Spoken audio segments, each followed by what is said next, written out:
आज आपको हम असली भूतिया घर की कहानी सुनने जा रहा है। तो चलिए कहानी स्टार्ट करते। यह एक घर तो था, लेकिन भूतिया घर बन जाने के कारण लोग उसके नाम से ही डरने लगे थे। यदि कोई भूला भटका यात्री इसमें आकर ठहर जाता तो उसका क्या हाल होता, यह तो वही जानता था। वहां आसपास रहने वाले लोगों को उस घर में रुकने वाले लोगों की सिर्फ चीखें सुनाई देती थीं। धीरे धीरे उस घर का ये हाल हो गया था कि अब कोई उसमें भूल से भी आकर नहीं ठहरता था। उस घर में अब सिर्फ एक चौकीदार रह गया था। उस घर में जाना तो बहुत दूर की बात थी। लोग उस घर के नाम से भी डरने लगे थे। सब लोग यही सोचते थे कि यह घर तो भूतिया है, फिर चौकीदार इस घर में कैसे रह लेता है, क्या उसे भूतों से डर नहीं लगता। जबकि लोगों के तो उस घर के पास से गुजरते हुए भी पसीने छूटते थे, और पसीने छूटे भी क्यों ना, भूत का तो नाम ही ऐसा है कि बड़े बड़ों के पसीने छूट जाते हैं। एक रात एक शिकारी उस घर की तरफ आया जो अपने रास्ते से भटक गया था। यह घर चारों तरफ से जंगल से घिरा हुआ था। दूर दूर तक किसी इंसान की आवाज तक सुनाई नहीं देती थी। बाहर बड़ा भयंकर तूफान आ रहा था। तूफान के साथ ही बड़े जोर की बारिश शुरू हो गई। शिकारी घर में अंदर गया और आवाज लगाई, अरे कोई है। जब घर में कोई था ही नहीं तो आवाज कौन देता। शिकारी ने एक बार फिर जोर से आवाज लगाई, अरे भाई कोई है क्या यहाँ। इस बार उसकी आवाज पूरे घर में गूंज उठी। तभी एक आदमी को उसने छाता और लालटेन लिए अपनी ओर आते देखा। क्या बात है, कौन हो तुम? उसने शिकारी से पूछा। मैं एक शिकारी हूँ, क्या बारिश और तूफान रुकने तक मैं यहाँ ठहर सकता हूँ? चौकीदार ने डरते हुए कहा, क्या आप इस घर में रात गुजरेंगे? शिकारी ने कहा, हाँ, इस बारिश और तूफान में इस समय रात बिताने के लिए जंगल में इससे अच्छी जगह और नहीं हो सकती। और मेरे कुछ साथी भी जंगल में भटक गए हैं, हो सकता है कि इस घर को देखकर वो भी यहाँ आ जाएं। साहब यह घर तो क्या कहना चाहते हो तुम? इतने डरे हुए क्यों हो? साहब क्या आप इस घर के बारे में नहीं जानते? क्या नहीं जानता? यही कि इसे भूतिया घर कहते हैं। यह भूतों का घर है, इसमें भूत रहते हैं। यह बात चारों तरफ फैली हुई है, आपको कैसे नहीं पता? क्या भूत? हाँ हाँ हाँ। बाबा ये तुम कैसी बात कर रहे हो? विज्ञान के युग में आप ऐसी बातों पर कैसे यकीन कर सकते हैं? मैं सच कह रहा हूँ, यह भूतिया घर है। होगा तुम जाकर हमारे लिए चाय का इंतजाम करो, इस घर में रहने वाले भूत को मैं देख लूंगा। चौकीदार ने गहरी नजरों से शिकारी को देखा और चला गया। थोड़ी देर बाद वह चाय लेकर आया। फिर चौकीदार ने शिकारी से पूछा, लगता है साहब आप जंगल में पहली बार आए हैं? हाँ, आपने ठीक पहचाना। क्या मैं आपका नाम जान सकता हूँ? चौकीदार बोला। शिकारी बोला, मेरा नाम कुंवर राणा है। अच्छा, तो आप राजा जी के बेटे हैं? हाँ बाबा, कभी हम लोग राजा थे, अब तो केवल नाम ही रह गया है। अब कौन राजा और कौन प्रजा। फिर शिकारी उस कमरे से दूसरे कमरे में चला गया और वहां जाकर टहलने लगा। टहलते हुए वहां की रखी हर चीज को वह बड़े ध्यान से देख रहा था।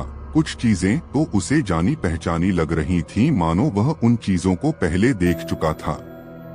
चौकीदार ने बाहर से आवाज लगाते हुए कहा, साहब आपको कुछ चाहिए हो तो मुझे आवाज दे देना, मैं बाहर ही हूँ। शिकारी बोला, ठीक है बाबा। इतने में शिकारी को कुछ आहट महसूस हुई, किसी के होने का एहसास। फिर अचानक पायल की छन छन की आवाज होने लगी। शिकारी सोच में पड़ गया, यहाँ तो कोई नहीं है। फिर ये पायल की आवाज। शिकारी उस आवाज के पीछे चलने लगा। फिर अचानक आवाज बंद हो गई। शिकारी ने देखा उसके सामने एक सुंदर लड़की खड़ी थी। शिकारी ने पूछा, कौन हो तुम? लड़की ने कहा, मुझे तुम्हारा ही इंतजार था। मेरा इंतजार? हाँ, तुम्हारा ही इंतजार। अब मेरा बदला पूरा होगा। कैसा बदला? इतना कहकर लड़की गायब हो गई। शिकारी के डर से पसीने छूटने लगे। और वह चौकीदार से बोला, बाबा वह लड़की कौन थी? चौकीदार बोला, साहब वह मेरी बेटी सुमन है। शिकारी चौंक कर, क्या बाबा तुम्हारी बेटी? लेकिन वह एकदम से कहाँ चली गई? चौकीदार, साहब वह चली नहीं गई, अदृश्य हो गई। शिकारी, ये सब क्या हो रहा है? मेरी तो कुछ समझ नहीं आ रहा बाबा, आप मुझे विस्तार से बताइए।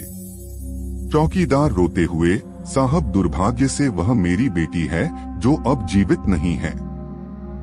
उसे आपके बड़े भाई से प्रेम हो गया था, तब आप बहुत छोटे थे, लेकिन जब आपके पिताजी को ये बात पता चली तो राजा जी ने मेरी बेटी को फांसी की सजा दे दी। उसका शरीर तो खत्म हो गया, लेकिन उसकी आत्मा बदले की आग में जल उठी। वो एक भयानक प्रेत बनकर लौटी और एक एक करके उसने सबको मार डाला। आपको राजा साहब पहले ही पढ़ाई के लिए बाहर भेज चुके थे, लेकिन सबको मारने के बाद भी उसका गुस्सा शांत नहीं हुआ। उसे आपका ही इंतजार था, अब वो आपको मारकर अपना बदला पूरा करना चाहती है। चौकीदार वहां से उठकर बाहर चला गया। तभी शिकारी को तहखाने में से किसी के रोने की आवाज आने लगी।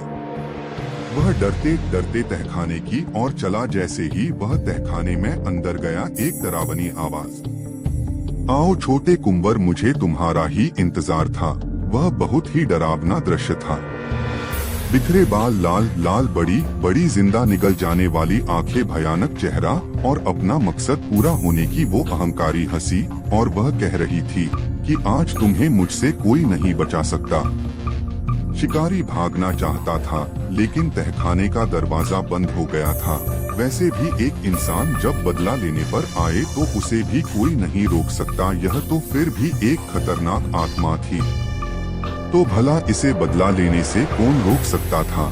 शिकारी अंदर से दरवाजा खोलने की कोशिश कर रहा था। शिकारी की आवाज सुनकर चौकीदार भी आ गया, लेकिन चौकीदार अंदर नहीं जा पा रहा था, क्योंकि दरवाजा उस चुड़ैल ने बंद किया था। तो जब तक वो अपना बदला पूरा नहीं कर लेती, दरवाजा कहाँ खुलने वाला था। तभी तहखाने के दरवाजे पर खड़े चौकीदार को एक दहशत भरी चीख सुनाई दी। कुछ समय बाद दरवाजा अपने आप ही खुल गया। चौकीदार ने देखा कि शिकारी की लाश वही तहखाने में पड़ी हुई है, सारा जिस्म खून में लथपथ भीगा हुआ। लेकिन जब उसने पास जाकर देखा तो वह चौंक गया। शिकारी के धड़ पर सर नहीं था, उस चुड़ैल उसका सर ही उखाड़ लिया था। तभी उस चुड़ैल की भयानक हंसी दोबारा सुनाई देने लगी और वो कह रही थी, आज मेरा बदला पूरा हुआ। इतना कहते ही वह तहखाने के अंधेरों में ना जाने कहां गायब हो गई। फिर किसी ने कभी उसको वहां दोबारा नहीं देखा। अगर आपको यह जानकारी जानकर अच्छी लगी हो तो हमारे चैनल को आप लाइक, शेयर, कमेंट और सब्सक्राइब जरूर करें भाई। धन्यवाद।